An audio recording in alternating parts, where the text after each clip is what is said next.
අයිබෝවන් අද ඇවිල්ලා ඉන්නේ නම්බුල්ලේ කණ්ඩලම වගා භූමියකට වගා භූමියේ ප්‍රධාන ප්‍රශ්නයක් විදිහට තියෙන්නේ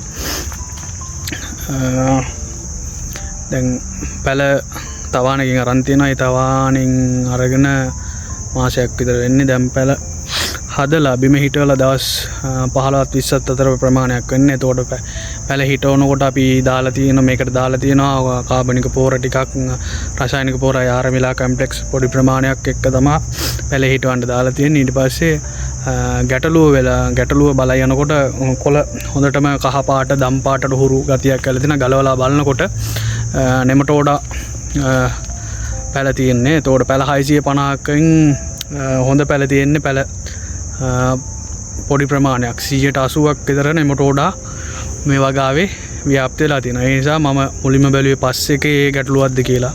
ඊට පස්සේ බලනකොට නෑ. ඊට පස්සේ අපි ගිහිල්ලා බලුවා ගෙනාවු තවානේ පැල කීපයක් තව හිටවන්න තියෙන 650යි.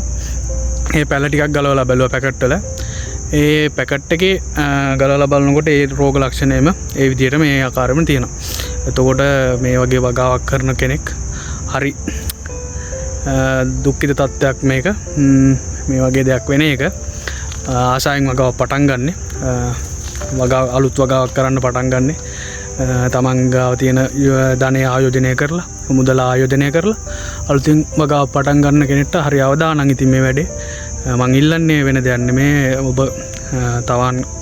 තවානින් ගන්නකොට ඒ ගැන මේ කියන්නේ වගාකරුවෙක් විදියට ඒ ගැන පොඩ්ඩක් සැලකිලිමත් වෙන්න. තව මිශ්‍රණය මොකද්ද? තවානේ පැල හොඳයිද? යාළුවගේ ෆීඩ්බැක් එක හොඳයිද කියලා පොඩ්ඩක් මේ සැලකිලිමත් වෙලා හොඳ පැල ටිකක් තෝරගන්න.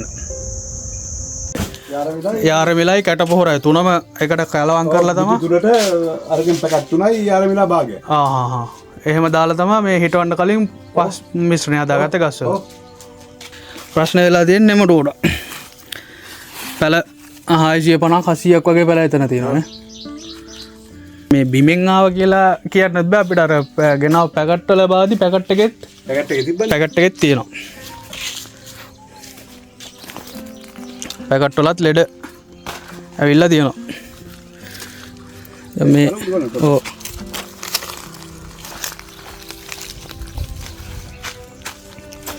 දැන් ඔය පැකට් එක ගලවන එකක් අපි පෙන්වන්නේ.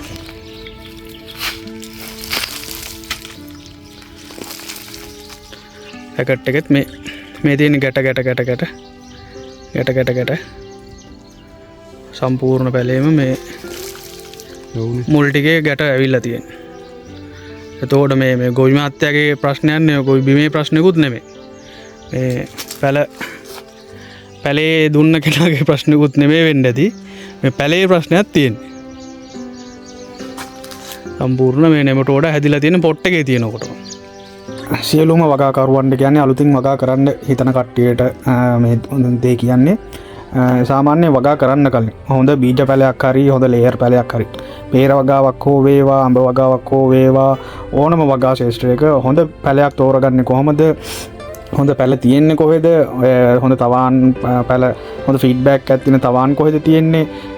අපි පැලයක් තෝරගන්නේ කොහොමද? අපි පැලයක බලන ලක්ෂණ මොනවද? පැලයක් ගන්න මෞෂාකයෙන් බලන්න ඕන ලක්ෂණ මොනවද? ඒ දේවල් එක්ක අපි හොඳට බලලා අපි මේ වගාව කරන්න මේ කුෂිකර්මාන්තයට ආයෝජනය කරන එකෙන් අපිට හොඳ ලාභයක් ගන්න පුළුවන්. හොඳ අස්වැන්නක් ගන්න පුළුවන්. හොඳ පැලයක් හිටවුවොත්. හොඳ පැලයක් හිටවුවොත් තමයි වගාව කාලාන්තරයක් පවත්වාගෙන යන්න පුළුවන් වගේම හොඳ අස්වැන්නක් ගන්න පුළුවන්. අනේ ගැන වැඩිදුර හිතන්න කියලා මම ගොවියන්ගෙන් ඉල්ලනවා. මෙවැනි තාක්ෂණික දැනුම තාක්ෂණික උපදෙස් ලබා ගන්න The Farmer page එක follow කරලා තියාගන්න. නැවතත් මෙවැනි තාක්ෂණික වීඩියෝවක් සමගින් එකතු වෙනතුරු ඔබ සියලු දෙනාටම ස්තුතියි.